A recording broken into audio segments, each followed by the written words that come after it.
పరిశుద్ధ గ్రంథం బైబిల్లో నుండి యెషయా ప్రవచన గ్రంథం 55వ అధ్యాయము 12వ వాక్యాన్ని మనం చదువుకుందాం. యెషయా ప్రవచన గ్రంథం 55వ అధ్యాయము 12వ వాక్యం. యెషయా ప్రవచన గ్రంథం 55వ అధ్యాయం. మైక్ పెట్టండి అన్న, సౌండ్. 55 అధ్యాయం 12వ వాక్యం. మీరు సంతోషంగా బయలుదేరి వెళతారు, సమాధానమును పొంది తోడుకొని పోబడతారు. గుడారాల పండ కొరకు సంతోషంగా మనం బయలుదేరి వెళ్ళబోతున్నాం. స్తోత్రం చెప్పండి అందరూ గట్టిగా. సమాధానమును పొంది తోడుకొని పోబడతాం. మనంతట మనం కాదు, మనం తోడుకొని పోబడతాం. ఎలా? సమాధానమును పొంది. ప్రేమైన వర్రారా, యేసుప్రభు అన్నారు యోహాను పేతురుతో, దేవుడు అంటారు, యేసుప్రభు అంటారు పేతురు, నువ్వు యవనుడిగా ఉన్నప్పుడు, నీవు యవనస్తుడిగా ఉన్నప్పుడు నీ అంతటా నీవే వెళ్ళావు. నీ మనసుకు నచ్చినట్లు, నీకు తోచినట్లు నీవు వెళ్ళావు. కానీ నువ్వు ముసలివాడవుతావు. అప్పుడు వేరొకడు వచ్చి నీ నడుమును కట్టి, నీకు ఇష్టం కాకపోయినప్పటికీ ఆ చోటంతా ఆయన నిన్ను తోడుకొని వెళతాడు. ప్రియులారా, వేరొకడు అనగా పరిశుద్ధాత్మ దేవుడు. స్తోత్రం చెప్పండి గట్టిగా. పరిశుద్ధాత్మ దేవుడే వచ్చి ఆయన మన నడుమును కట్టి, మనస్సు అనే నడుమును కట్టి. మనసు అనేది, నేను చాలాసార్లు చెప్తుంటాను, మనసు అనేది పిచ్చిది. మనసు అనేది ప్రియులారా కళ్ళు దాగిన కోతి లాంటిది. కోతినే మనం కంట్రోల్ చేయలేము. దాంట్లో కళ్ళు దాగింది అనుకోండి, అసలు మనుషుల్నే మనం కళ్ళు దాగితే, కళ్ళు అంటే బీర్లు బ్రాందీ అయ్యి, కళ్ళు అంటే కూడా కొంతమందికి జనరేషన్ మారింది కదండి. ఏంటి? బీరు దాగిన కోతిలాగా దాన్ని ఎవరు కంట్రోల్ చేయలేరు. ప్రేమైన వాళ్ళరా, కానీ పరిశుద్ధాత్ముడు వచ్చినప్పుడు మనస్సు అనే నడుమును కట్టి చక్కని త్రోవలో ఆయన మనల్ని తోడుకొని వెళతాడు. చెప్పండి కూడా మంది గట్టిగా హల్లెలూయా చెప్పండి, గట్టిగా హల్లెలూయా. యేసుక్రీస్తు ప్రభుల వారిని పరిశుద్ధాత్మ దేవుడు, ఆత్మదేవుడు అరణ్యములోనికి కొనిపోయాడు. ఆత్మచేత మనం నింపబడినప్పుడు యేసుక్రీస్తు వారు మీదికి పావుర రూపంలో పరిశుద్ధాత్ముడు దిగి వచ్చారు. ఆ పరిశుద్ధాత్మలో నిండిన యేసుక్రీస్తు వారిని పరిశుద్ధాత్ముడు అరణ్యములోనికి కొనిపోయారు. ప్రియమైన వాళ్ళరా, మనం ఆత్మచేత నింపబడినప్పుడు ఆత్మ మనల్ని కొనిపోతాడు. ఆమెను చెప్పడం గట్టిగా. యెహెజ్కేలు ఆత్మవశుడై ఉండగా, ఎవరి వశమై ఉండగా? పరిశుద్ధాత్మ వశమై ఉండగా యెహెజ్కేల్ని ఆ ఆత్మదేవుడు, యెహోవా హస్తం, దేవుని హస్తం యెహెజ్కేల్ మీదకి వచ్చినప్పుడు ఆత్మవశుడై పరిశుద్ధాత్మ వశమైపోయినప్పుడు ఆ పరిశుద్ధాత్ముడు తీసుకెళ్ళి ఒక ఎండిపోయిన లోయలోనికి, ఆ ఎముకలతో నిండి ఉన్న ఆ లోయలోనికి పరిశుద్ధాత్ముడు తీసుకెళ్ళాడు. అక్కడ మాట్లాడమని చెప్పాడు. ఆయన మాట్లాడినప్పుడు ఎండిపోయిన ఎముకలు ఒక కదలిక ఏర్పడింది. స్తోత్రం చెప్పండి గట్టిగా. ఒక శబ్దం, గడగడ అనే శబ్దం ఏర్పడింది. విడిపోయిన ఆ ఎముకలన్నీ కలిసిపోయాయి. నరాలు ఏర్పడినాయి, కండరాలు ఏర్పడినాయి, మాంసం ఏర్పరచబడింది. ప్రియులర చర్మం కప్పబడింది, జీవాత్మ వచ్చిందండి. ఆ ఎండిపోయిన ఆ ఎముకలతో నిండిన లోయ గొప్ప సైన్యముగా మారింది. చప్పట్లు కూడా మొదలు గట్టి. ప్రియులారా, ప్రభు మిమ్మల్ని తోడుకొని వెళ్ళబోతున్నారు. పరిశుద్ధాత్ముడు మిమ్మల్ని తోడుకొని వెళ్ళబోతున్నారు. మీరు ఎక్కడ అడుగు పెడతారో అక్కడ ఎండిపోయిన ఎముకలు కావచ్చు, చెదిరిపోయిన ఎముకలు కావచ్చు, జీవాత్మ ఏమాత్రం లేకపోవచ్చు, కండరాలు లేకపోవచ్చు, ఏంటండి మాంసం లేకపోవచ్చు, స్పందన లేకపోవచ్చు, కదలిక లేకపోవచ్చు. అలాంటి స్థితిలో గుండా ఒకవేళ మీరు ప్రయాణం చేస్తున్న పరిశుద్ధాత్ముడు మిమ్మల్ని తీసుకెళ్ళి అలాంటి స్థలంలో ప్రభు మిమ్మల్ని నిలబెట్టి, ఏమీ లేదు, నిర్మానుష్యమైన ప్రదేశం, ఎండిపోయిన ఎముకలు, ఆశలన్నీ విఫలమైపోయిందనే చోట ఆత్మదేవుడు నిన్ను తీసుకెళ్ళబోతున్నాడు. నీ వెళ్ళి నిలబడితే ఎండిపోయిన ఆ మొద్దులో నుండి దేవుడు చిగురు పుట్టించబోతున్నాడు. చెప్పలు కూడా మొదలు గట్టిగా హల్లెలూయా. మొద్దులో నుండి దేవుడు చిగురును పుట్టిస్తాడండి. ఎండిపోయింది ఆ చెట్టు అంటే ప్రియులారా, అది నరకబడింది. ఒకప్పుడు మహావృక్షం, మహిమగా బ్రతికిన వృక్షం, ఒకప్పుడు ఎంతో గొప్పగా బ్రతికిన జీవితం నరకబడి ప్రేమైన వారు అదొక మొద్దుగా మారిపోయి, ఇటు మొద్దోడు, ఈ మొద్దబ్బాయి వీడు దేనికి పనికిరాడు అని మాట్లాడడం చేత కాదు, నిలబడడం చేత కాదు, కూర్చోవడం చేత కాదు, పలకడం చేత కాదు, పనిచేయడం చేత కాదు, దేనికి పనికిరాడని ఒక మొద్దులాగా మారిపోయిన జీవితాన్ని కూడా నీ వెళ్ళి నిలబడితే ప్రియులరా, ఆ మొద్దుల నుండి ఒక క్రొత్త చిగురును దేవుడు ఆరంభించబోతున్నాడు. స్తోత్రం చెప్పండి అందరూ గట్టిగా. పరిశుద్ధాత్మని చేత నడిపించబడేవాడు ఎక్కడికి వెళ్ళినా, ఆత్మచేత కొనసాగించబడి ఆత్మచేత నడిపించబడేవాడు ఎక్కడున్నా అది ఎలాంటి మొద్దైనా చిగురు పుడుతుంది, ఎండిపోయిన ఎముకలైన గొప్ప సైన్యముగా మారుతుంది. స్తోత్రం చెప్పండి గట్టిగా. ఎలా చేయగలిగావు తల్లి? ఎలా సాధ్యం? అడుగంటిపోయిన జీవితాలు కదా, ఎండిపోయిన జీవితాలు కదా. వీళ్ళ జీవితంలో ఇంత గొప్ప సంతోషం కలగడానికి, ఇంత గొప్పవాళ్ళగా మారడానికి కారణం ఏంటి అంటే, ప్రేమైన వాళ్ళారా, దేవుని బిడ్డలు, దేవుని చేత నడిపించబడుతున్న వాళ్ళు కొనసాగించబడే ప్రతి చోట ఎండిన జీవితాలు కూడా ఫలభరితంగా మారుతుంది. స్తోత్రం చెప్పండి గట్టిగా హల్లెలూయా. మేబీ లండన్ అనుకుంటాను, గతంలో నేను చెప్పాను. అక్కడ ఒక చెరసాల అధికారి ఒక ఆయన ఉన్నాడు. అక్కడ ఖైదీలు చాలామంది ఉన్నారు, నరహంతకులు. ఆ నరహంతకులకి ఆ నరహంతకులందరూ చూసుకుని ఆ జైలర్ ఒక ఆయన ఉన్నాడు. జైలర్ భార్య ఉంటుంది. ఆయన జైలర్ చెప్పేవాడు, అమ్మాయి ఏం పనున్నా నీ పొరపాటున జైలు దగ్గరికి రావద్దు, ఎందుకంటే మహా దుర్మార్గులు, పరమ దుర్మార్గులు, నరహంతకులు, వాళ్ళు మంచి మనుషులు కదా, వాటి వైపు రావద్దు అని ఎప్పుడు చెప్తుండేవాడంట భర్త. అనుకోకుండా ఒకరోజు ఆమె చెరసాల వైపు వెళ్ళవలసిన పరిస్థితి వచ్చింది. ప్రేమైన వాళ్ళరా, ఆమె ప్రేమ, ఆమె అభిమానం, ఆమె మంచితనాన్ని బట్టి ఒకరోజు ఆయన భర్త వెళ్ళలేని పరిస్థితులు ఆమె అక్కడికి వెళ్ళవలసిన పరిస్థితి వచ్చింది. ప్రేమైన వాళ్ళరా, దుర్మార్గులు, మూర్ఖులు, భయంకరమైన మనుషులు, వాళ్ళందరిలో గొప్ప మార్పు కలిగింది. ఎంత మార్పు అంటే చివరికి ఒకరోజు ఆవిడ చనిపోయారు. ఎవరా తల్లి, ఇది జైలర్ భార్య చనిపోయింది. వాళ్ళు అడుగుతున్నారు, ఏంటి ఈరోజు మేడం గారు రాలేదని చెప్తే, మేడం గారు చనిపోయారనే సంగతి వాళ్ళకి తెలిసింది. జైలర్ కూడా మారాడండి, వేరే వ్యక్తి వచ్చాడు. అప్పుడు వాళ్ళు అడుగుతున్నారు, మేము వెళ్ళి మా మేడం గారిని అంతిమ యాత్ర కార్యక్రమంలో మేము వెళ్ళి ఆ మేడం గారిని ఒకసారి చూసుకుంటాము అని అంటే, జైల్లో ఉన్న వాళ్ళని బయటకు పంపిస్తారండి? పంపించడానికి వీలు పడదు. అంటే వాళ్ళు బ్రతిమాలుకుంటే, సరే మీకు ఇంత టైం ఇస్తాం, ఈ లోపల మీరు తిరిగి రావాలంటే వాళ్ళందరూ వరుసగా వెళ్ళి ఆమెను చూసుకుని మళ్ళా జైల్లోకి వచ్చారంట. ఖైదీలో ఇంత గొప్ప మార్పు రావడానికి కారణం ఏంటంటే, ఆ తల్లి వాళ్ళ మీద ఆగపరిచిన ప్రేమ, అభిమానాన్ని బట్టి దుర్మార్గులు, నరహంతకులు, దుష్టులు కూడా మార్పు చెందారు. ప్రేమైన వల్ల అవతల వాడు ఎంత దుర్మార్గుడైనా కానీ నిన్ను బట్టి వాడు మార్పు చెందుతాడు. అది ఎండిపోయిన మొద్దు కావచ్చు, నిన్ను బట్టి చిగురు మొదలవుతుంది.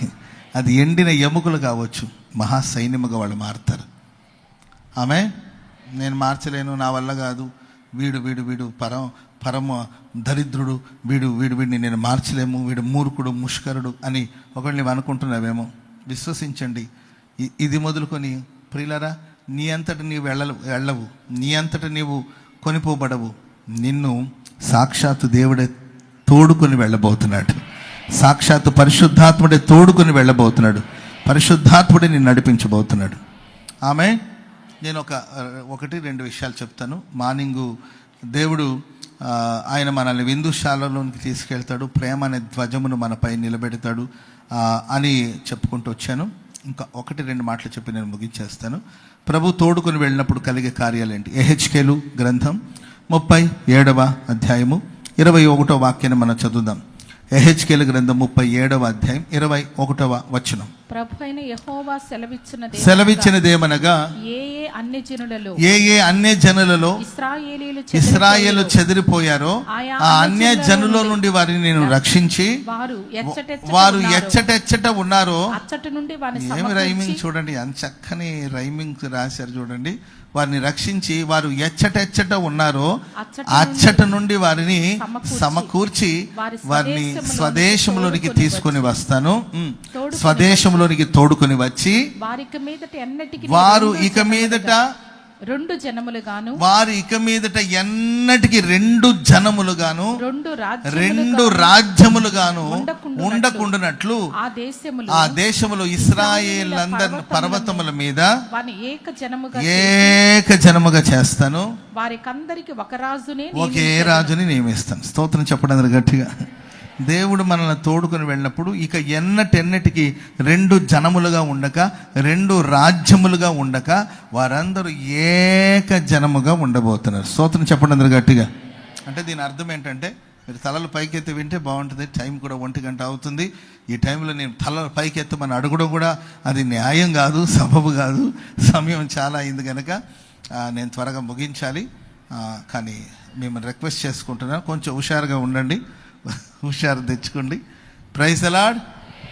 చెప్పండి గట్టిగా హల్లెలూయా. ఇక మీదట దేవుడు మనల్ని తోడుకొని వచ్చినప్పుడు ఎచ్చటెచ్చట వాళ్ళు చెదిరిపోయారో అచ్చట నుండి దేవుడు వారిని తోడుకొని వస్తాడు. వాక్యం సెలవిస్తుంది, ఇక మీదట ఎన్నటికి 2 జనములుగా ఉండక 2 రాజ్యములుగా ఉండకుండాన్నట్లు వారిని నేను ఏక జనముగా చేస్తాను. అంటే గ్రూపులు ఉండవు ఇంకా. స్తోత్రం చెప్పండి గట్టిగా. ఇంట్లో గ్రూపులు, చర్చిలో గ్రూపులు, స్కూల్లో గ్రూపులు, కాలేజీలో గ్రూపులు, ఆఫీసులో గ్రూపులు, గుంపులుగా సాఫ్ట్గా ఉండేది ఒక గ్రూపు, రెబల్గా ఉండేది ఇంకొక గ్రూపు. అర్థమైందండి? ఓర్చుకొని, తగ్గించుకొని, సహించుకొని, భరించుకొని వెళ్ళేది ఒక గుంపు, దబాయించి, బెదిరించి, భయపెట్టి గోల్ చేసే ఇంకొక గుంపు. సమాజంలో ఎక్కడ చూసినా అంతే. నాన్నదొక గుంపు, అమ్మదొక గుంపు, మరలా వాళ్ళిద్దరు భార్య భర్తలే. అర్థమైందండి? మీలో అమ్మ పార్టీ ఎంతమంది అంటే ఇటు పెద్దగా ఉండరు. అమ్మ పార్టీలు అటు ఉంటారు. నాన్న పార్టీలు ఎవరంటే నాన్న పార్టీలు ఎక్కువ ఇక్కడ ఉంటారు అనమాట. వాళ్ళ నాన్న ఒక మాట అంటే అస్సలు ఊరుకోదు.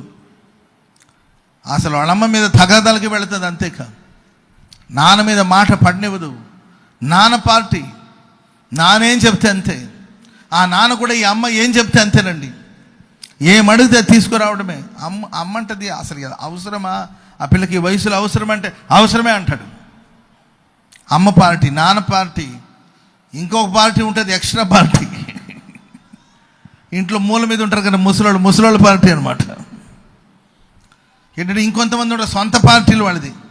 ఏ కోవకు చెందినవాళ్ళు. అమ్మ మాట వినరు, నాన్న మాట వినరు, ముసలోళ్ళ మాట వినరు. వాళ్ళ రాజ్యం వాళ్ళది. ఇంకా దేవుడు అంటాడు, నేను ఒక సంఘాన్ని నడిపిస్తే, నేను ఒక సంస్థను నడిపిస్తే, నేను ఒక విశ్వాసిని నడిపిస్తే, నేను ఒక సేవకుడిని నడిపిస్తే అక్కడ 2 గుంపులు, 2 జనాలు, 2 రాజ్యాలు, ఇలా గ్రూపులు ఏమి ఉండదు. అందరిని నేను ఏక జనముగా చేయబోతున్నాను. చెప్పండి కూడా మొదలు గట్టి చెప్పండి గట్టిగా హల్లెలూయా. మనది ఒకటే గ్రూపు. స్తోత్రం చెప్పండి అందరూ గట్టిగా.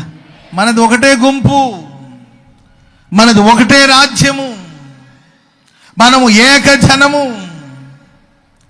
ఒకటే రాజ్యము, ఒకటే జనము, ఏక జనము, ఏక రాజ్యం. మనకు ఒకే రాజు. ఆయన రాజులకు రాజు, ప్రభులకు ప్రభు, సర్వలోకానికి చక్రవర్తి, జగముల నేలే రారాజైన యేసయ్య మన రాజు. స్తోత్రం చెప్పండి అందరూ గట్టిగా. చెప్పండి గట్టిగా హల్లెలూయా. కనుక ప్రియమైన వల్ల ఒక కుటుంబం పాడైపోవడానికి, పతనం అయిపోవడానికి కారణం ముందు సాతాను గడ ఐక్యతను పాడు చేస్తాడు. ఏం పాడు చేస్తాడండి? ఐక్యతను పాడు. మన చిన్నప్పుడు విన్న స్టోరీ. 4 ఎద్దులు ఉన్నాయంట. ఎన్ని ఎద్దులండి? 4 ఎద్దులు. చాలా క్లోజ్ అంట, బీభత్సమైన క్లోజ్ అనమాట. అసలు ఎక్కడికి వెళ్ళినా కలిసి వెళ్తాయి. ఒకసారి ఆ 4 ఎద్దులకు వ్యతిరేకంగా పులి వచ్చిందంట. పులి కానీ సింహం కానీ వచ్చింది. అప్పుడు ఈ 4 ఎద్దులు ఒకరి పక్కన ఒకటి నిలబడి, ఒక ఎద్దేమో కళ్ళు ఎర్ర చేసింది, ఇట్లా కళ్ళు పెద్దగా చేసింది. ఏంటండి? సింహం అనుకుంటారా, పులి అనుకుంటారా? ఏమనుకుందాం? సింహం. ఓకే, సింహానికి ఆ కళ్ళు చూసి దడబుట్టింది అంతే. ఇంకొక ఎద్దు ఏం చేస్తుందంటే 2 కొమ్మలు ఇలా పొడిచి చంపేస్తా అనేది దడుచుకునేది ఇంకొంచెం. ఆ తర్వాత ఇంకొక ఎద్దు తన కాళ్ళని దువ్వింది, రారా చూసుకుందాం అని. అప్పుడు సింహానికి ఇంకా భయం వేసిందండి. ఆ తర్వాత ఇంకొక ఎద్దు ఏం చేస్తే తోకతో కొట్టి తరుముతాను నేను అనేది. ఇక దెబ్బకి ఎందుకు వచ్చిన గొడవరా బాబు, వీళ్ళు చాలా యూనిటీగా ఉన్నట్టున్నారని సింహం పారిపోయిందంట. అంతవరకు సబ్జెక్ట్ బాగానే ఉంది. ఆ తర్వాత ఈ 4 సరదా కూర్చొని మాట్లాడుకుంటూ, ప్రైజ్ లార్డ్, ఒరేయ్ నా కళ్ళలో ఏదో పవర్ ఉన్నట్టుందిరా, నా కళ్ళలో కళ్ళలో పవర్ ఏదో ఉన్నట్టుందిరా. అసలు నా కళ్ళు చూసేసరికి అది దడుచుకుని సచ్చిందంటే ఇంకొకటి ఉంటుంది, నువ్వు ఆగుతావా మరి ఇంత ఓవర్ చేస్తే ఎట్లారా? నీ కళ్ళు చూసి కదా, ఏముందిరా నీ కళ్ళలో, ఏముంది నీ కళ్ళలో? పనికి మన చూపులు తప్ప, వెర్రి చూపులు తప్ప ఏముందిరా? నా కొమ్ములు చూసి అది దడుచుకొని సచ్చిందిరా అని అంటే, అప్పుడు కాళ్ళు అంటది, ఆగుతారా మీరు చెప్పుకుంటే సరిపోతుందా? ఆగుతారా కొంచెం? నేను కాళ్ళు ఇటు దువ్వుతూ ఉంటే, దుమ్ము లేస్తూ ఉంటే, ఆ దుమ్ము దాని కంట్లో పడతా ఉంటే వామ్మో అని దడుచుకొని పోయిందంటే, అప్పుడు ఆ తోక అంటది, ఇక సరిపోయారులేరా మీరు, మీ గురించి మీరు చెప్తే నన్ను ఎవరు పట్టించుకోరా, నేను బ్యాక్ సైడ్లో ఉన్నానని, నన్ను ఇన్వాల్వ్ చేయరా మీరు అని చెప్పి నేను తోక ఆడిస్తుంటే ఆ సింహాన్ని కొరడాలతో కొట్టినట్లు అనిపించినాయి వాటికి. అందుకే పారిపోయిందంటే, అప్పుడు వాటి గొడవలు వచ్చేసి 4 అనుకునేదంటే, చూద్దాం ఈసారి సింహం వస్తే ఎవరిని బట్టి పారిపోయిందో మనకు అర్థమవుతుందని 4 విడిపోయాయంట. ఏమైందంటే 4 విడిపోయాయి. ఒకటేమో మరలా సింహం వచ్చిందంటే, ఇది కళ్ళెర్ర చేసింది, కళ్ళు పీక్కుని తినేసింది, అది అంతే పోయింది. ఆ తర్వాత కొమ్ములు చూపించింది, విరిచి దాన్ని చంపేసింది. ఆ తర్వాత ప్రేమలో ఇంకొకటేమో కాళ్ళు దువ్విందంటే, కాళ్ళు వెర్రగొట్టింది సింహం, అంతేక. ఇంకొకటి ఏంటండి, తోక ఊపిందండి, తోక నవలేసింది సింహం. 4 సచ్చాయి. కనుక ప్రేమైన వలన మనకు తలాంతులు ఉండొచ్చు, డబ్బులు ఉండొచ్చు, జ్ఞానం ఉండొచ్చు, ప్రేయర్ లైఫ్ ఉండొచ్చు, మంచి వర్షిప్ లీడర్ కావచ్చు, అన్నీ ఉండొచ్చు. వాటన్నిటిని బట్టి ఫెలోషిప్ని, ఐక్యతను పాడు చేసుకోవద్దు. మనకి ఎన్ని వరాలు తలాంతులు ఉన్నా మనమందరూ ఏక జన్మగా ఉండాలి. చప్పట్లు కూడా అందరూ గట్టి చెప్పండి గట్టి హల్లెలూయా. సాతానుగాడు వచ్చేసి ఏదో పుల్లేస్తాడు, ఏంటండి పెద్ద పుల్లయ్య సాతానుగాడు, వాడు ఏదో ఒక పుల్లేస్తాడు, అంతేక. మనకే ఆడు ముడి వేస్తాడు, మనకి ముడి వేసి ఏదో ఒకటి చెప్పి మనకి గొడవలు పెట్టి, నీవంటే వాడికి పడదు, వాడంటే వీడికి పడదు, ఈవిడంటే ఆమెకు పడదు, ఆమంటే ఈమెకు పడదు, పోట్లాడుకుంటూ మనం ఈ ప్రాసెస్లో ఉండిపోతే సాతానుగాడు తన పని చేసుకుని వెళ్ళిపోతాడు. కనుక ప్రేమైన వాళ్ళారా, దేవుడు మనల్ని తోడుకుని వెళ్ళబోతున్నాడు. మనకు దేవుడు ఐక్యతను ప్రసాదించబోతున్నాడు. మనమందరూ ఇక మీద ఏక జనముగా ఉండబోతున్నాం. 100 మంది ఉన్న, 1000 మంది ఉన్న ఒకే మాట, ఆమె చెప్పండి గట్టిగా, ఒకే మాట, ఒకే స్వరం. 120 మంది ఏక మనసుతో మేడగదిలో ఉండి ప్రార్థన చేస్తున్నప్పుడు పరిశుద్ధాత్మ శక్తి వారి మీదకి దిగి వచ్చింది. ఏక స్వరముతో యాజకులు ఏక స్వరముతో పాడుతూ ఉంటే, ఒకే స్వరం, ఒకటే శృతి, ఒకటే స్వరము, ఒకటే పదం, ఏక స్వరంతో పాడుతూ ఉన్నారు. మనం పాడదాం ఏక స్వరంతో. నా స్తుతి పాత్రుడా నా యేసయ్యా, నా ఆరాధనకు నీవే యోగ్యుడవయ్యా, నా స్తుతి పాత్రుడా నా యేసయ్యా, నా ఆరాధనకు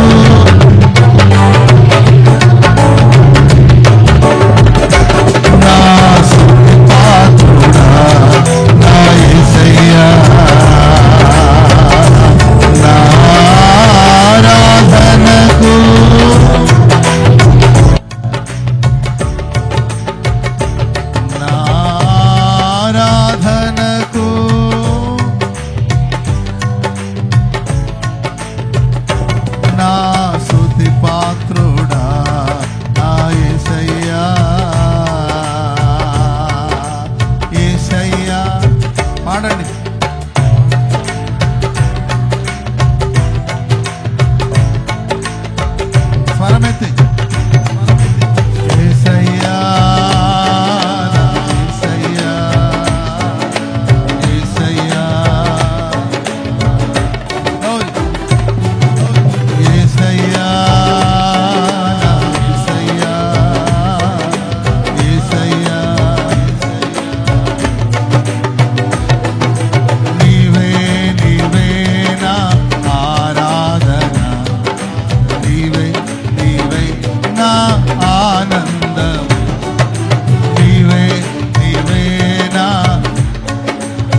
నా ఆనందము యేసయ్యా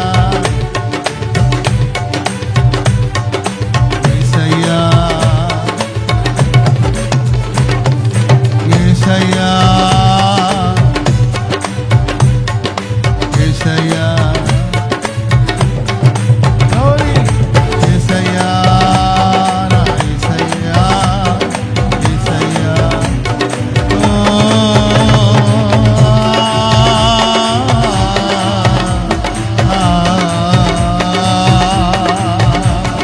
యేసయ్యా యేసయ్యా హల్లెలూయా హల్లెలూయా ఆమేన్. ఇంకా మన ఇంట్లో అమ్మ పార్టీ ఉండదు, నాన్న పార్టీ ఉండదు, ఒకే పార్టీ, అది యేసయ్య పార్టీ. స్తోత్రం చెప్పడం గట్టిగా. నేను గొప్ప అనే భావన ఉండకూడదండి. ఒకే మాట. ఓకే, భర్త ఒక మాట చెప్తే ఓకే అలాగే చేద్దాం, భార్య ఒక మాట చెప్పిందా ఓకే అలా చేద్దాం. Praise the Lord. పిల్లలు ఏదైనా ఆలోచన చెప్పారా మంచిదైతే ఓకే ప్రొసీడ్ అయిపోయి. నీవేంటి నాకు చెప్పేది? నీ హద్దులో నీవు ఉండు, నీవెవరు నాకు చెప్పడానికి అనకూడదు.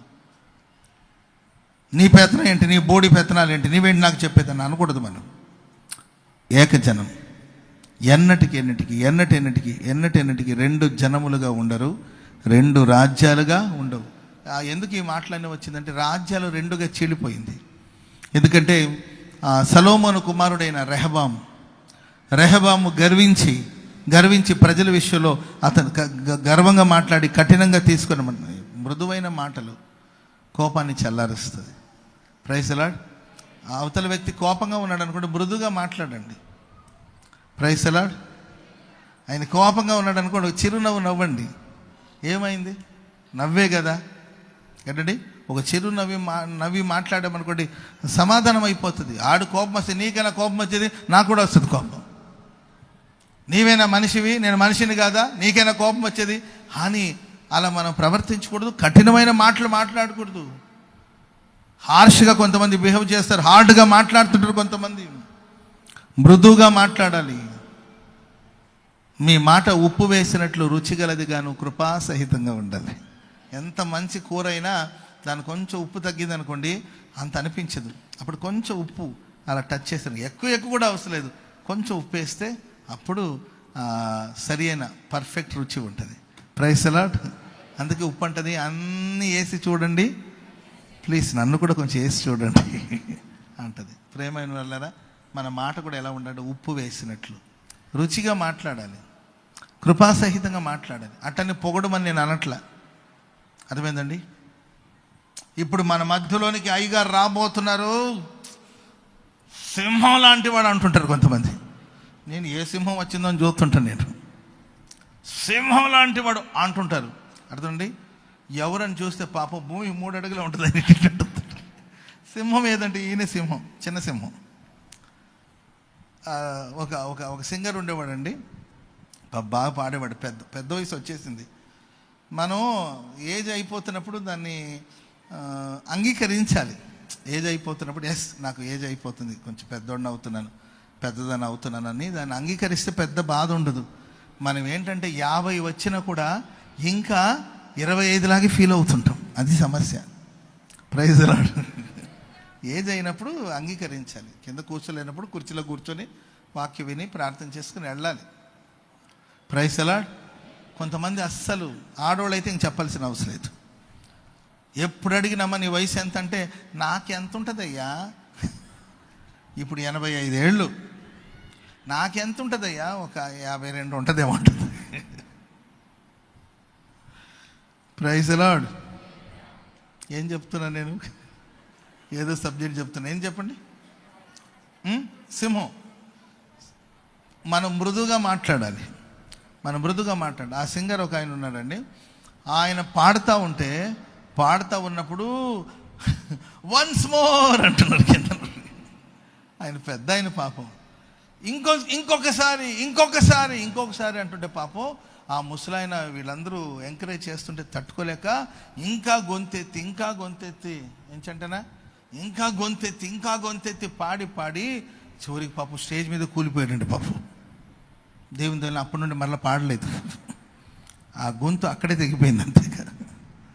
ఇట్లా కాదు, మనుషుల్ని పొగుడుతలతో ముంచెత్తమని కాదు, మితంగా ఉప్పు వేసినట్లు రుచిగాను కృపాసహితంగా ఉండాలి మన మాటలు. చెప్పండి కూడా మందరు గట్టిగా హల్లెలూయా. ప్రేమైన వలరా, రెహబాము ఆయన మాట్లాడిన గర్వపు మాటల వల్ల రాజ్యం రెండుగా చీలిపోయింది. 12 గోత్రాలు వాళ్ళు, ఒకటే రాజు, ఒకటే రాజ్యము, ఒకటే రాజు, దావీదు రాజు. దేవుని హృదయానుసారుడు ఏలుబడి చేస్తున్నాడు. ఒక్కడే రాజు, ఒకటే మాట, 12 గోత్రాలు. కానీ ప్రేమైన రెహబాము యొక్క అవివేకం వల్ల, అజ్ఞానం వల్ల రాజ్యం చీలిపోయిందండి. 10 గోత్రపు వాళ్ళు పక్కకి వెళ్ళిపోయి వాళ్ళు ఒక సొంత రాజును ఏర్పాటు చేసుకుని 10 గోత్రాలు వెళ్ళిపోయింది. రాజ్యం చీలిపోయింది. ఇశ్రాయేల్ వాళ్ళకి ఒక రాజు కంటిన్యూగా, ఇశ్రాయేల్ రాజులు చాలామంది వచ్చారండి, పరిపాలిస్తూ వచ్చారు. యూదులకి ఇంకొక రాజు. అందుకే దేవుడు అంటాడు, ఇక మీద నేను బాధ్యత తీసుకుంటాను, నేను తోడుకుని వెళతాను. ఇంకా 2 రాజులు ఉండరు, 2 రాజ్యాలు ఉండవు, 2 జనములు ఉండవు, ఒకే జనం, ఒకటే రాజ్యం, ఒక్కడే రాజు. చప్పట్లు కొడుతూ దేవునికి స్తోత్రం. చెప్పండి గట్టిగా హల్లెలూయా. అన్ని జనులు, యూదులనే వ్యత్యాసం లేదు, స్త్రీలు పురుషులనే భేదం లేదు, అన్యులని గ్రీసు దేశస్తులని యూదులని వ్యత్యాసం లేదు. మన కుటుంబాల్లో కావచ్చు, మన సంఘాల్లో కావచ్చు, ఇలాంటి గ్రూపిజంలన్నీ తొలగిపోయి ఎవరి గుంపులు వాళ్ళది, ఎవరి నాయకుడు వాళ్ళకి, ఎవరి నాయకుడు వాళ్ళకి, ఎవరి గుంపులు వాళ్ళకి, ఐక్యతకు భిన్నంగా కొంతమంది ప్రవర్తిస్తూ ఉంటారు. ప్రేమైన వల్ల ప్రభు మనల్ని నడిపించబోతున్నాడు. మనందరికీ ఏకాత్మను దేవుడు అనుగ్రహించునుగాక. హల్లెలూయా. అక్కడ ఇంకా సంగతులు ఉంటాయండి. ఒకటి ఐక్యత, రెండవదిగా పవిత్రత, మూడవదిగా స్థిరత.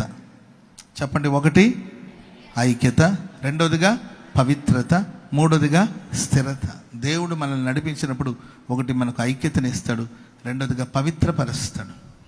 Praise the lord. ఇక మీదట ఏంటండి, ఆ మాట కంటిన్యూ చేయండి అమ్మా, త్వరగా చదవండి.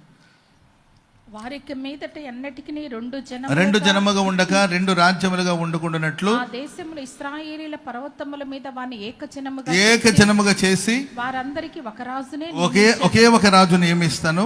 తమ విగ్రహముల వలన కానీ, తాము చేసి ఉన్న హేయ క్రియల వలన కానీ, ఏ అతిక్రమ క్రియల వలన కానీ వారికి మీదట తమ్మును అపవిత్రపరచుకొన్నట్లు తాము నివసించిన చోట్లన్నిట్లో వారు మానక పాపములు ఇక మీద పాపం చేయకుండా వారిని రక్షించి నేను పవిత్రపరుస్తాను. దేవుడు మనల్ని నడిపించినప్పుడు ఆయన మనల్ని రక్షించి పవిత్రపరుస్తాడు. మన ఆలోచనలో, మన మాటల్లో, మన నడకలో, మన పడకలో, మన పద్ధతిలో, మన ప్రవర్తన అంతట్లో సాక్షాత్తు దేవుడే మనల్ని రక్షించి పవిత్రపరచునుగాక. నేను పరిశుద్ధులైన ప్రకారం మీరును పరిశుద్ధులుగా ఉండాలని రాయబడిందండి. పరిశుద్ధతను వాంఛించాలి, పరిశుద్ధతను కోరుకోవాలి. దేవుడు మనల్ని నడిపిస్తే పవిత్రమైన మార్గంలో ప్రభు నడిపిస్తాడు. మీ ఆత్మకు, శరీరానికి కలిగిన సమస్త కల్మషాన్ని కడిగి నా ప్రభు మనల్ని పరిశుద్ధపరచునుగాక. ఆలోచనలన్నీ పవిత్రంగా ఉండాలి. కుళ్ళు, తంత్రాలు, కుయుక్తి, ఈ చెడు ఆలోచనలన్నీ పోవాలి, అపవిత్రతంతో పోవాలి. నిర్మలమైన మనస్సు, మంచి మనస్సాక్షి మనకు ఉండాలి. దేవుని ప్రజలు పరిశుద్ధులై ఉండాలి. పరిశుద్ధత పాడైందనుకోండి, పవిత్రత పోయిందనుకోండి, సాతాను చేతిలో ఒక వస్తువుగా మారిపోతావు, సాతాను చేతిలో ఒక పనిముట్టుగా మారిపోతావు. శాంసన్ తన పరిశుద్ధతను పాడు చేసుకున్నాడు.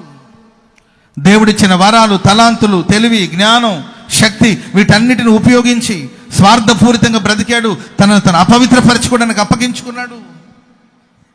సీక్రెట్ మెయింటైన్ చేస్తాడు, రహస్యంగా తిరుగుతూ ఉంటాడు. ఎక్కడికి వెళుతున్నాడో, ఏం చేస్తున్నాడో, ఎవరితో మాట్లాడుతున్నాడో, ఎందుకు వెళుతున్నాడో, ఎవరితో వెళుతున్నాడో ఏమీ తెలియదు అనమాట. అమ్మ నాన్న కూడా తెలియదు. అంత రహస్య జీవితం పాడైపోయింది. అపవిత్రమైపోయాడు. వెళ్ళకూడని చోటుకు వెళ్ళాడు. పరిచయం పెంచుకోకూడని వాళ్ళతో పరిచయాలు పెంచుకున్నాడు. రహస్యం చెప్పకూడని వాళ్ళకి రహస్యాలు చెప్పాడు. ప్రతిష్ట పాడైపోయింది, దర్శనం పోయింది. శత్రువుల చేతిలో ఆట వస్తువుగా మారిపోయాడు. కనుక ప్రియమైన వల్ల పవిత్రంగా ఉండాలి. మీరు పవిత్రంగా ఉండాలి, కుటుంబం పవిత్రంగా ఉండాలి, మీ సెల్ ఫోన్ పవిత్రంగా ఉండాలి. ఈ ఫోన్లు పవిత్రంగా ఉన్నాయో లేదో ఒకసారి చూసుకోండి. ఫోన్లకు లాక్లు వేసుకోవడం, ఫేస్ లాక్ పెట్టుకోవడం ఏంటండి, అవన్నీ అవసరం లేదు. మీరు పవిత్రంగా మీ ఫోన్ క్లియర్గా ఉంటే, మీ ఫోన్ పవిత్రంగా ఉంటే దానికి లాక్లన్నీ అవసరం లేదు. అవునా కదా చెప్పండి? ఫోన్కి ఎందుకు లాక్ చేస్తున్నాం చెప్పండి? అసలు ఏమున్నాయి దాంట్లో సీక్రెట్స్ చెప్పండి? Praise the Lord. ఏమున్నాయి చెప్పండి సీక్రెట్స్? భర్తకి భార్యకి మధ్యలో సీక్రెట్స్ ఏం చెప్పండి? Praise the Lord. పవిత్రంగా ఉండాలి. పవిత్రత, మీరు పవిత్రంగా ఉంటే మీ పిల్లలు పవిత్రంగా ఉంటారు. మనకే సీక్రెట్లు ఉంటే, భార్య భర్తలకే సీక్రెట్లు ఉన్నాయి అనుకోండి, తల్లిదండ్రులకే సీక్రెట్లు ఉన్నాయి అనుకోండి, పిల్లలు అదే మెయింటైన్ చేస్తారు. క్లియర్గా ఉండాలి. Praise the Lord. చెప్పండి గట్టిగా హల్లెలూయా. పవిత్రతను వాంఛించండి. అపవిత్రమైన మనస్సులో కూడా అపవిత్రతకు చోటు ఇవ్వద్దు. దేవుడే నిన్ను నడిపించేదైతే, దేవుని చేత నీవు నడిపించబడేవాడివి అయితే దేవుడే నేను పవిత్రపరుస్తాడు. ఇప్పటికే మనసులో రకరకాలమైన కల్మషం నిండిపోయిందేమో. మైండ్ చెత్త కుండిగా మారింది కొందరికి. చెత్త చెత్త చెత్త చెత్త అంతా నింపుకున్నారు. మీ మైండ్లోకి వెళ్ళి ఒకసారి మీరు చూడండి, అంత చెత్త డస్ట్బిన్గా మారిపోయింది. మీరు 1 వీక్, ఒక 10 days డస్ట్బిన్ని బయట పడేయకుండా ఇంట్లోనే పెట్టి చూడండి, ఇల్లంతా కంపు కొట్టిపోతుంది. ఇంట్లో ఉన్న వాళ్ళందరికీ జబ్బు వస్తుంది. అవునా కదా? ఇన్ఫెక్షన్ వస్తుంది. ఎప్పుడు చెత్త అప్పుడు తీసేసి శుభ్రం చేసుకోవాలి. ఆ చెత్తను అలాగే ఉంచామనుకోండి, ఇన్ఫెక్షన్ వస్తుంది, క్రిములు తిరుగుతాయి, వైరస్ వస్తుంది. ఏంటంటే ఆ తర్వాత ఇంట్లో ఉన్న వాళ్ళందరూ జబ్బున పడతారు. అందుకొరకు ఎప్పటికప్పుడు ఒక తల్లి బాధ్యత ఏంటంటే ఎప్పుడు చెత్త అప్పుడు శుభ్రం చేసి తీసుకెళ్ళి చెత్త కుండీలో పడేస్తుంది. ఆ చెత్త కుండీలో ఉన్నదాన్ని తీసుకెళ్ళి ఎక్కడో దూరంగా పారేస్తారు దాన్ని. ప్రేమైన వాళ్ళరా, మన ఇంట్లో ఉన్న చెత్తనే మనం ఇంత బాగు చేసుకుంటూ ఉంటే, నిన్న ఈ కార్పెట్లను తీశారు, ఇవన్నీ మార్చారు. కార్పెట్లంతా ఇక్కడ కార్పెట్ వేశారు కదండి, ఇవన్నీ కూడా పోయిన సంవత్సరం ఎప్పుడో వేశారు, ఇప్పుడు మరలా తీసి మార్చారు. ఈ కార్పెట్ అంతా తీస్తే ఇంత మందం మట్టి ఉందండి. అసలు చూసేదానికి పైన కలర్ఫుల్గా ఎంతో మంచిగా ఉంది. కార్పెట్ అని లేపితే నేను ఫాస్టింగ్ ప్రేయర్ చూసుకొని ఇట్లా వచ్చాను, పని ఎంతవరకు అయిందని. ఇంత మందంలో మట్టి నున్నగా ఉంది, సన్నగా ఉంది, నల్లగా ఉంది, ఇంత పేరుకుపోయిందండి ఇక్కడ మట్టి. ఎక్కడిదిరా బాబు ఇది, ఎవరు తీసుకొచ్చారు ఈ మట్టి అంటే ఎవరు తెచ్చేది కాదు. అప్పుడు కొంచెం ఏంటండి కార్పెట్లో ఉండి దిగి పేరుకుపోయింది లోపల. అందుకే నడుస్తున్నప్పుడు అంటే దుమ్ము వస్తూ ఉంటుంది, దగ్గు వస్తూ ఉంటుంది. నేను అంత శుభ్రంగా తీసి క్లీన్ చేసి, గుడాల పండుగ అంటే అంత క్లీన్, అంతే క్లీన్ చేసి మరలా కొత్త కార్పెట్ వేశారు. Praise the Lord. ప్రేమైన వాళ్ళరా, సరే నేను ఈ చెత్తను గురించి చెప్పట్లేదండి. మీ మైండ్ పైకి మాత్రం క్లీన్గా, పైకి మాత్రం ఫ్రెష్గా, పైకి మాత్రం చాలా హుషారుగా, పైకి మాత్రం భక్తిగా మనం ఉంటున్నాం. మన మైండ్లో ఏం జరుగుతుంది, అసలు మన మైండ్లో చెత్త ఉందన్న సంగతి కూడా మనకు తెలీదు. ఎందుకంటే అంతా బాగానే ఉన్నాం, చర్చికి వెళ్తున్నాం, ప్రార్థనకి వెళ్తున్నాం, ఆరాధన చేస్తున్నాం, కానికిస్తున్నాం, పరిచర్య చేస్తున్నాం, మందిరంలో ఉన్నాం, పరిశుద్ధుల సహవాసంలో ఉన్నాం, సేవకులతో ప్రార్థన చేయించుకుంటున్నాం, మేము ప్రార్థన చేసుకుంటున్నాం, అంతా ఓకే అనుకుంటున్నాం. మైండ్లో ఎప్పుడెప్పుడుదో చెత్త పేరుకుపోయిందేమో. ప్రభువా నీవు నన్ను నడిపించమని నువ్వు కోరుకోగలిగితే నీ మైండ్లో ఉన్న చెత్తంతా దేవుడు తొలగించి సాక్షాత్తు దేవుడే నిన్ను రక్షించి పవిత్రపరచబోతున్నాడు. ఆయన ఒక మనిషి నడిపిస్తే అతడు ఖచ్చితంగా పవిత్రంగా ఉంటాడు. మనం పవిత్రంగా లేము అంటే ఆయన చేత మనం నడిపించబడట్లేదని అర్థం. అంతే సింపుల్. Praise the lord. ఆత్మ ఫలాలు ఫలించాలి. ఫలించలేదనుకోండి శరీర సంబంధమైన ఫలాలు ఫలిస్తున్నాయని అర్థం. ఆమె మూడవదిగా ప్రియులరా, వారి సంతతి వారిని నేను స్థిరపరుస్తాను. ఐక్యత, పవిత్రత, స్థిరత. ప్రియులరా, హోసన్న మందిరాల్లో నా ప్రగాఢ వాంఛ, నా ప్రార్థన, నా విశ్వాసం, నా నమ్మకం, నా ఆశయం, ప్రభు రాకడ ఆలస్యం అయితే మీరే కాదు, మీ పిల్లలు, వాళ్ళ పిల్లలు, పిల్లల తరాలన్నీ కూడా దేవుని మందిరంలో నాటబడిన పచ్చని ఒలివల చెట్టు వలె నాటబడి ఉండాలి, స్థిరంగా ఉండాలి. Praise the Lord. హల్లెలూయా. ప్రియరా, ఈ సేవ పరిచర్యను ఒక జనరేషన్ తర్వాత ఇంకొక జనరేషన్, ఒక జనరేషన్ తర్వాత ఇంకొక జనరేషన్కి అలా మనం పంచుతూ ఉండాలి. నీవు పరిచర్య చేస్తూ వచ్చావు, నెక్స్ట్ మీ పిల్లలు పరిచర్య చేయాలి, ఆ నెక్స్ట్ పిల్లల పరిచర్యలో ఉండాలి. మీరు దేవుని ఆరాధిస్తున్నారు, తర్వాత మీ పిల్లలు, ఆ తర్వాత వాళ్ళ పిల్లలు, పిల్లల పిల్లల పిల్లల తరాలు దేవుని సన్నిధిలో స్థిరంగా ఉండాలి. తల్లిదండ్రులు ఎంతో స్పిరిచువల్గా ఉంటారు, భక్తిగా ఉంటారు, పిల్లలు లోకంలో తిరుగుతూ ఉంటారు. తల్లిదండ్రులు దేవుని మందిలో ద్రాక్షారసం, ఆయన రక్తం అనే ద్రాక్షారసం, ఆయన దేహం అనే రొట్టెను భుజిస్తూ ఉంటారు. పిల్లలు బయట ఎక్కడో బార్లో కూర్చొని మందు తాగుతూ మాంసం తింటుంటారు. ఏమనంటే అన్నా మా చేయి దాటేశారు, ఇక మాకు వాళ్ళు అలివి కావట్లేదు, మా మాట వింటలేదంటే ప్రియులరా, ఇంతకన్నా ఓటమి ఏమని చెప్పండి. మన భక్తిగా దేవుని మందిలో ఉన్నాం, మన పిల్లలు ఉండాలి, ఉంటారు కూడా. ఆమెను చెప్పండి గట్టిగా, హల్లెలూయా. మనం దేవుని స్తుతిస్తున్నాం, మన పిల్లలు దేవుని స్తుతించాలి. మన భక్తిగా బ్రతుకుతున్నాం, ఈ పరంపరను అలాగే కొనసాగించాలి. మన పిల్లలు, వాళ్ళ పిల్లలు, వాళ్ళ పిల్లలు, వాళ్ళ పిల్లలు, వాళ్ళ పిల్లలు దైవ భక్తిలో సాగిపోవాలి. ప్రభు ఒక వ్యక్తిని, ఒక సంఘాన్ని నడిపిస్తే ప్రేమైన వాళ్ళరా, వాళ్ళు స్థిరంగా ఉంటారు, సన్నిధిలో స్థిరంగా ఉండాలి. ఐక్యత, పవిత్రత, స్థిరత. దేవుడు ఒక మనిషి నడిపించినప్పుడు ఈ అనుభవాలు ఇస్తారు. ఇంకొక చిన్న మాట చెప్పి నేను ముగిస్తాను. 1:20. ఇంకొక 10 నిమిషాలు నా మాటలు ముగిస్తాను. రెండో మాట, నెహెమీయా గ్రంథం 9వ అధ్యాయము 19వ వచనం. నెహెమీయా గ్రంథం 9వ అధ్యాయము 19వ వాక్యం. కొంచెం మానిటర్ సౌండ్ పెంచండి నాన్న. వారు ఎడారిలో ఉండగా నీవు బహు విస్తారమైన కృప కలిగిన వాడవై వారిని విసర్జించలేదు. మార్గము గుండా వారిని తోడుకుని వెళ్ళుట కొరకు పగలు మేఘస్తంభములో దారిలో వారికి వెలిగిచ్చుట కొరకై రాత్రి అగ్ని స్తంభములో వారి పైన ఉండి వెళ్ళిపోకుండా నిలిచి ఉన్నారు. బోధించుటకు ఉపకార ఆత్మను దయచేసితివి, మన్నాని ఇవ్వక మానలేదు, వారి దాహమునకు ఉదకమిచ్చితివి. నిజముగా అరణ్యములో ఏమీ తక్కువ కాకుండా 40 సంవత్సరాలు వాళ్ళని పోషించావు. వస్త్రాలు పాతపడలేదు, వాళ్ళ కాళ్ళకు వాపు రాలేదు. స్తోత్రం చెప్పండి అందరు గట్టిగా. దేవుడు ఒక మనిషిని నడిపిస్తే ఎడారిలో ఉండగా, ఎక్కడుండగా, ఎడారి త్రోవలోనే నడచిన ఎరుగని మార్గములో నన్ను నడిపిన నా ముందు నడచిన జయవీరుడా నా విజయ సంకేతం. ఎడారి త్రోవలో వారు ఉండగా, ఎక్కడుండగా, ఎడారిలో త్రోవ కనిపించదు, దారి కనిపించదు, ఒక చెట్టు కనిపించదు, ఒక పుట్ట కనిపించదు, ఒక మొక్క కనిపించదు.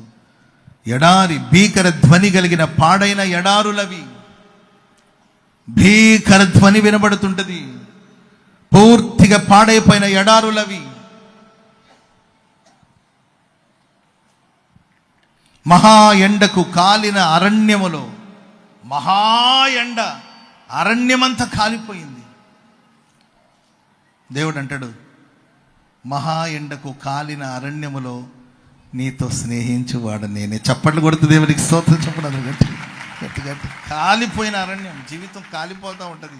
మహా ఎండ, భరించలేనంత బాధ, తట్టుకోలేనంత వేదన, మానసిక క్షోభ, ఎడారిలో ఎవరు మనకు తోడుగా ఉండరు, ఎవరు తోడుగా రారండి. జీవితం అంతా శూన్యముగా ఉంటుంది. ఎవరికి చెప్పాలి, ఎక్కడికి వెళ్ళాలి, ఎవరికి చెప్పాలి, ఎవరు ఉన్నారని ఎవరికి చెప్పుకోవాలి, ఎవరు పరిష్కరిస్తారని వెళ్ళి ఎవరి దగ్గర చెప్పుకోవాలి, ఎవరికి మొరపెట్టుకోవాలి, ఎవరికి మొరపెట్టుకుంటే విడుదల వస్తుంది, ఎవరికి మొరపెట్టుకుంటే పరిష్కారం వస్తుంది, ఎవరికి వెళ్ళి చెప్పుకోవాలి, ఎవరు ఉన్నారు అనే ఎడారి అనుభవాలు ఒకవేళ నీవు బ్రతుకుతున్నావు. వాక్యం సెలవిస్తుంది, ఆ ఎడారిలో వాళ్ళు ఉండగా నీవు బహు విస్తారమైన నీ కృప నాపై. అన్ని పదాలు పెట్టేశాం పాటలో. బహు విస్తారమైన నీ కృప నాపై చూపితివి. బహు విస్తార కృప కలిగిన వాడే, విసర్జించక బహు విస్తారమైన కృప గలవాడై విసర్జించలే దేవుడు. పోతే పోయేట్లే, నాకెందుకు, పోనీలో ఎడారిలో ఏడ పట్టించుకునేది అని దేవుడు విడిచిపెట్టలేదు. కొంతమంది ఎడారిలో ఉంటారు, కొందరి గుండె ఎడారిగా ఉంటుంది, కొందరి మాటలు ఎడారిగా ఉంటుంది. ఎడారి మాటలు, ఎడారి త్రోవలు, ఎడారి అనుభవాలాగా ఉంటుంది జీవితం. దేవుడు విసర్జించకుండా బహు విస్తార కృపగలవాడే మార్గమందు వారిని తోడుకొని పోవాలని పగలు మేఘస్తంభంలో ఉన్నాడు. స్తోత్రం చెప్పండి అందరూ గట్టిగా. ఎన్ని కష్టాలు ఉన్నా కష్టాలు ప్రభు నీకు తోడుగా ఉన్నాడు. ఎడారిలో ఉన్న ప్రభు నీ ప్రక్కనే ఉన్నాడు. నీ ప్రక్కన నీ కుడివైపున నీడలాగా ప్రభు ఉన్నాడు. Praise the Lord. మన నీడ మనల్ని వదిలేసిపోతుందండి. మన నీడ ఎల్లప్పుడూ మన ప్రక్కన ఉండేటట్లుగా మనం ఆరాధిస్తున్న దేవుడు మన ప్రక్కన నీడలాగా. మన నీడలోనైనా మార్పు ఉంటుంది. మార్నింగ్ నీడ ఒకలాగా ఉంటుంది, మధ్యాహ్నం నీడ ఇంకొకలాగా ఉంటుంది. ఏంటంటే 12 గంటలకు నీడ ఉందో లేదో కూడా తెలియదు, కాళ్ళ కిందకి వెళ్ళిపోతుంది.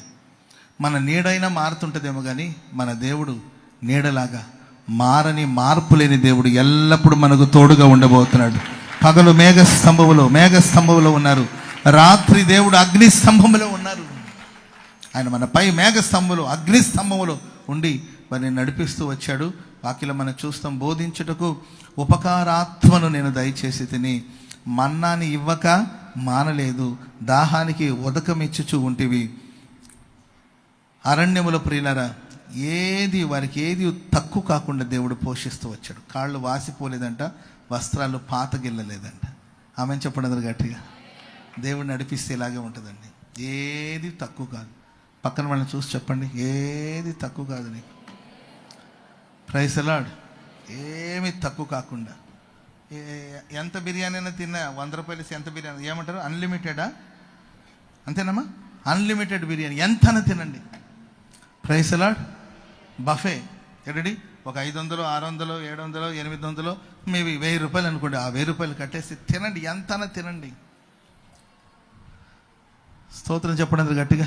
ఎంతైనా తినండి, ఏమైనా తినండి. బిర్యానీ తినండి, మాంసం తినండి, ముక్కలు తినండి, కాల్చి కాల్చి కాల్చి తీసుకొచ్చి పెడతా ఉంటారు. రకరకాలమైన ఎంతైనా తినండి. Praise the Lord. ఒక బ్రదర్ నన్ను తీసుకెళ్లారు, అలాంటి ఒక రెస్టారెంట్కి తీసుకెళ్ళాను. ఇక్కడ ఎంతైనా తినవచ్చు, డబ్బులు కట్టేసానన్నా మీరు ఎంతైనా తినండి, అన్లిమిటెడ్ ఎంతైనా తినవచ్చు. అంటే ఎంత తింటాం చెప్పండి? ఫ్రీగా వచ్చిందని ఎంత తింటాం చెప్పండి? మేము తింటానే ఉన్నాము. ఆ బ్రదర్ లేచి కొంచెం అటు ఇటు తిరుగుతూ ఉన్నాడు. ఏమన్నా భోజనం చేయకుండా తిరుగుతున్నారంటే, అన్న తిన్నాం కదా కొంచెం ఫ్రీ అయితే మరలా కూర్చొని అర్థమైందండి, అటు ఇటు తిరిగి కొంచెం ఫ్రీ చేసుకొని మరలా కూర్చొని మరలా తిని అన్లిమిటెడ్. ప్రేమైన వాళ్ళారా, ఇది రెస్టారెంట్లు కాబట్టి ఓకే, మనం ఒక 500, 1000 రూపాయలు కట్టాం కాబట్టి వాళ్ళు మనకు అన్లిమిటెడ్ ఫుడ్ ఇచ్చారనుకోండి, అది వేరే విషయం. ఎడారి అండి అది. అక్కడ నీళ్లు ఉండదు, ఆహారం ఉండదు. కానీ దేవుడు ఆ అరణ్యములో ఏది తక్కువ కాకుండా వారిని పోషిస్తూ వచ్చాడు. చెప్పలు కొడదాం అందరూ గట్టి గట్టి గట్టి గట్టి గట్టి గట్టిగా. హల్లెలూయా. గుడార్ల పండగకి వెళ్తున్నామండి, అంత ఓపెన్ ప్లేస్ అది. ఏం ప్లేస్ అండి అది? అది ఓపెన్ అనమాట. అక్కడ ఎడారిలాగా ఉంటుంది. పక్కన గోతులు ఉంటాయి, అటు పక్కన కొండలు ఉంటాయి. కొండలు లోయలు కలిగిన దేశం అది. ఒకవైపున కొండలు, ఇంకొక వైపున లోయలు. కొండ ఎక్కాలన్న కష్టం, లోయలో దిగినా కష్టమే. అంత ఓపెన్ ల్యాండ్ అది, అన్ని పొలాలు. అక్కడ కూల్ డ్రింక్ షాప్ ఉండు, అంత ఓపెన్ ప్లేసు. కానీ ఆ ఓపెన్ ప్లేస్లో అన్నీ వస్తాయి. ఆమె చెప్పండి గట్టిగా. కూల్ డ్రింక్ షాపులు వస్తాయి, అర్థమైందండి, అన్నీ వస్తాయి ఈ గుడారాల పండుగలో. ఆ ఎడారిలో ఆ 4 రోజులు మనం ఉండబోతున్నాం. ఏది తక్కువ కాకుండా దేవుడు మనల్ని పోషించబోతున్నాడు. ఏది తక్కువ కాకుండా పోషించబోతున్నాడు. 100 ఎకరాలు అవి, 100 ఎకరాలు. ఎక్కడో స్టార్ట్ అయితే ఎక్కడికో వెళ్ళాలి. ఆ రోడ్డు మీద నుండి మనం చర్చికి వెళ్ళేసరికి ఇంచుమించు 1 కిలోమీటర్ నడవాలి.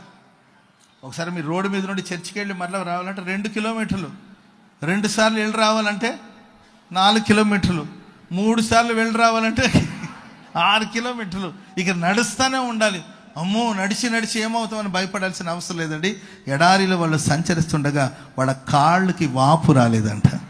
స్తోత్రం చెప్పండి అందరూ గట్టిగా. ఒకటే చెమట ఎడారిలో. ఊరికే ఏంటంటే స్వెట్ వచ్చేస్తూ ఉంటుంది. అయ్యో మరి ఎప్పటికప్పుడు బట్టలు మార్చుకోవాలనే ఆలోచన కూడా వద్దండి. వాక్యం సెలవిస్తుంది, వాళ్ళ వస్త్రాలు పాత గిల్లలేదంట. ఆమె చెప్పండి అందరూ గట్టిగా. వాళ్ళు ఎప్పుడు వేసుకుని ఫ్రెష్గానే ఉంది డ్రెస్. ఆమె చెప్పండి గట్టిగా. వస్త్రం ఎప్పుడు క్రొత్తగానే ఉంది. చిన్నప్పుడైతే ఆ సంవత్సరానికి 2 సార్లు 3 సార్లు కొనేవాళ్ళు బట్టలు. సంవత్సరానికి 1 సారి 2 సార్లు 3 సార్లు పుట్టినరోజుకు ఎటు కొనియాలి, ఆ తర్వాత క్రిస్మస్ పండగకి కొనియాలి, ఇట్లా ఏదో ఫెస్టివల్స్ సందర్భాల్లో బట్టలు కొనేవాళ్ళు. ఇప్పుడు కొంతమంది ఆన్లైన్లో కూర్చొని ఇదే పనిలో ఉంటున్నారు. కొనడం అసలు కొన్నది కట్టుకుంటున్నారో లేదో తెలియదు కానీ ఒకటే కొనే పనిలోనే ఉంటున్నారు. ప్రైజ్ అలాడ్. ఆయన వాళ్ళు వేసుకున్న బట్టలు పాత బట్టలాగా ఉంటుంది. నాకేదో డౌట్ అండి, ఈ ఆన్లైన్లో ఏమైనా పాత బట్టలు మరలా అట్టు ఇస్తున్నారేమో నాకు తెలియదు. ఏంటండి ఈ కొత్తదైన తమ్ముడు ఇదంటే ఆ కొత్తది అంటే ఏంద్ర పాతదిలాగా ఉందంటే అలాగే ఉంటుంది. ఇదే ఫ్యాషన్ అన్న ఇప్పుడు అది. Praise Lord. ఒక రకంగా మీరు షాపింగ్ ఆన్లైన్లో కాదు ఆఫ్లైన్లో వెళ్ళి మీరు కొన్నా అది కొత్త బట్టలు అంటారా పాత బట్టలు అంటారా మీరు చెప్పండి చూద్దాం. నాకు ఇప్పుడు ఒక థాట్ వచ్చింది ఫ్రెష్గా. చెప్పండి. మీరు వెళ్ళి షాపింగ్కి వెళ్ళి మీరు బట్టలు కొంటారు కదండి, అది కొత్త బట్టలు అంటారా పాత బట్టలు అంటారా? కొత్త బట్టలు అని మీరు అంటారు, షాప్ వాళ్ళు కూడా అంటారు. మనం ట్రైల్ వేసే లోపల దాన్ని 100 మంది వేసి ఉంటారు. ఆ సొక్క తీసుకెళ్ళి ఒక రూమ్ ఉంటుంది. ఏం రూమ్ అది? ట్రయల్ రూమ్ ఒకటి ఉంటుంది కదండి. దాంట్లో వెళ్ళి మనకు ముందు 100 మంది వేసి ఉంటారో మనకు తెలియదు. వాళ్ళు వేసిన తర్వాత మళ్ళీ తీసుకొచ్చి ఉతుకురు మళ్ళీ మడ తీసి పెట్టుంటారు. మన ముందు వందల మంది మీద ఆ షర్ట్ కానీ ఏంటంటే ఆ ప్యాంట్ కానీ ఆ షర్ట్ కానీ ఎవరో ధరించుకొని అక్కడ తెచ్చి పెడతారు. ఏమ్మా మనమే ఫ్రెష్ అని అనుకుంటుంటాం, అంతే అన్నీ అనుకోవడమే. కానీ ప్రియులారా, ఇశ్రాయేలు ప్రజలు అరణ్యములో సంచరిస్తున్నప్పుడు వాళ్ళ వస్త్రాలు పాతబడలేదండి. ఎప్పటికీ క్రొత్త బట్టలే, క్రొత్తదే నూతనమైనదిగా ప్రభు మార్చాడు. వాళ్ళ కాళ్ళు వాసిపోలేదు, ఏది తక్కువ కాకుండా దేవుడు పోషించాడు. స్తోత్రం చెప్పండి గట్టిగా. కరువు కాలం అంతా తొట్టిలో పిండి తరగలేదు, బుడ్డిలో నూనె తరగలేదు. శిష్యులతో ప్రభు అంటాడు, మీరు సేవకి వెళ్ళారు కదా, మీకు ఏమైనా తక్కువైందంటే మాకేమీ తక్కువ కాలేదు. ఉడాల పండుగకి వెళ్ళారు కదా, ఏమైనా ఫైనాన్షియల్గా ఏమైనా మీకు ఇబ్బంది అయిందంటే మాకేమీ తక్కువ కాలేదు. ప్రైజ్ అలాడ్. ఎంత తీసుకెళ్ళారంటే కొంచెమే తీసుకెళ్ళాం. ఆ 4 రోజులు పండుగలో పాల్గొన్నాం. ఏది తక్కువ కాకుండా దేవుడు మమ్మల్ని నడిపిస్తూ వచ్చాడు. స్తోత్రం చెప్పండి అందరూ గట్టిగా. హల్లెలూయా. గుడాల పండుగ వెళ్ళొచ్చిన కాండు ఒళ్ళంతా పులిసిపోయి అలిసిపోయి సొలిసిపోయి సొక్కిపోయి అని అట్లా మాట ఇంకా వినబడకూడదు. హెల్తీగా వెళ్ళాము, మరింత హెల్తీగా తిరిగి వచ్చాము. చెప్పండి కూడా అందరూ గట్టిగా. ఆరోగ్యంగా వెళ్ళాము, అధికమైన ఆరోగ్యంతో తిరిగి వచ్చాం. క్షేమంగా వెళ్ళాము, అధికమైన క్షేమంతో తిరిగి వచ్చాం. మహిమగా వెళ్ళాము, అధిక మహిమతో తిరిగి వచ్చాం. Praise the Lord. దేవుడు మనల్ని నడిపిస్తే ఏది తక్కువ కాదండి. హల్లెలూయా. సర్వ సమృద్ధి దేవుడు. ఫైనాన్షియల్గా కావచ్చు, హెల్త్ విషయంలో కావచ్చు, వెల్త్ విషయంలో కావచ్చు, లేకపోతే నాలెడ్జ్ విషయంలో కావచ్చు, అన్ని విషయాలు ఏది తక్కువ కాకుండా, స్ట్రెంత్ విషయంలో కావచ్చు, ఏది తక్కువ కాకుండా ఆనాడు ఇశ్రాయేలు ప్రజలు పోషించిన దేవుడు, పగలు మేఘస్తంభంలో రాత్రి అగ్నిస్తంభంలో ఉన్న దేవుడు మనతో కూడా ఉండి మనల్ని పోషించి రక్షించి కాపాడునుగాక. హల్లెలూయా. చెప్పండి గట్టిగా హల్లెలూయా. ఆయన మనల్ని నడిపిస్తూ ఒకటి ఐక్యత, రెండోదిగా పవిత్రత, మూడోదిగా స్థిరతను దేవుడు ఇస్తాడు. అంతేకాకుండా దేవుడు మనల్ని నడిపిస్తున్నప్పుడు, ఆయన మనల్ని తోడుకుని వెళ్ళినప్పుడు పగలు మేఘస్తంభంలో ఉంటాడు. ఆ మేఘం రాత్రి అయ్యేసరికి అగ్ని అవుతుంది, మరలా ఉదయాన్నే అయ్యేసరికి అదే మేఘం అవుతుంది, అదే అగ్నిగా మారుతుంది, అదే మేఘంగా మారుతుంది. ప్రభు త్రోవ చూపిస్తూ వచ్చాడు, దారిలో నీడనిచ్చాడు, రాత్రి వెలుగునిచ్చాడు. మన్నాని ఇవ్వడం మానలేదు దేవుడు, మన్నాతో పోషించాడు. దాహం వేసినప్పుడు బండని చీల్చి దాహాన్ని ప్రభు తీరుస్తూ వచ్చాడు. వాళ్ళ వస్త్రాలు పాతకెళ్ళలేదు, కాళ్ళు వాసిపోలేదండి, ఏది తక్కువ కాదు. Praise the Lord. హల్లెలూయా. విశ్వసించండి, ఇక ఏది తక్కువ కాదండి. మీ బ్యాంకులో బ్యాలెన్సు ఎప్పటికి అలాగే పదిలంగా ఉండును గాక. నీవు డ్రా చేస్తుంటే మామూలుగా తగ్గుతుంది కదండి. ఏంటో వింత పాస్టర్ని అర్థం కావట్లేదు. డ్రా చేస్తుంటే అలాగే ఉంది. Praise the Lord. బియ్యం తీస్తూ ఉంటే డబ్బాలు అడుగంటి పోవాలి కదండి, నిండే ఉంటుంది. Praise the Lord. విశ్వసించిన వారికి విశ్వసించినట్లుగానే దేవుడు కార్యం చేస్తాడు. ఇవన్నీ ఉట్టివేళ ఈయన అంతే చెప్తుంటాడులే, ఒత్తనే అన్నారనుకోండి, మీ జీవితంలో ఒత్తుతనే అవుతుంది. అది మీరు నమ్మితే ప్రభు మీ జీవితంలో కార్యం చేస్తాడు. నా లైఫ్లో చెప్పాలంటే చాలా ఉంటాయి.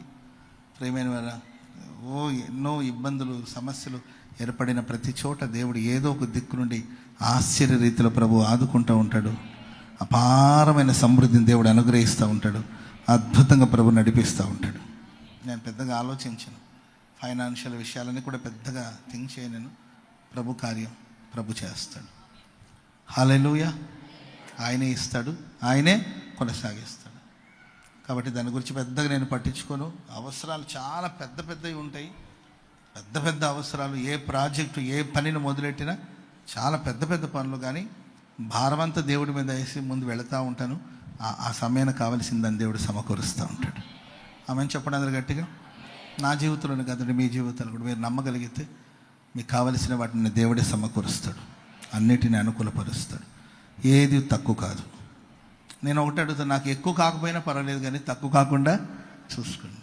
హల్లెలూయా. ఎక్కువ ఎక్కువ ఎక్కువ ఎక్కువ కావాలని నేను అనుకోవట్లేదు, కానీ తక్కువ కాకుండా నీవు నడిపించమని ప్రార్థన చేస్తాను. ఆయన నడిపిస్తున్నాడు అనే దానికి సూచన ఏంటంటే తక్కువ కాకుండా ప్రభు నడిపిస్తాడు.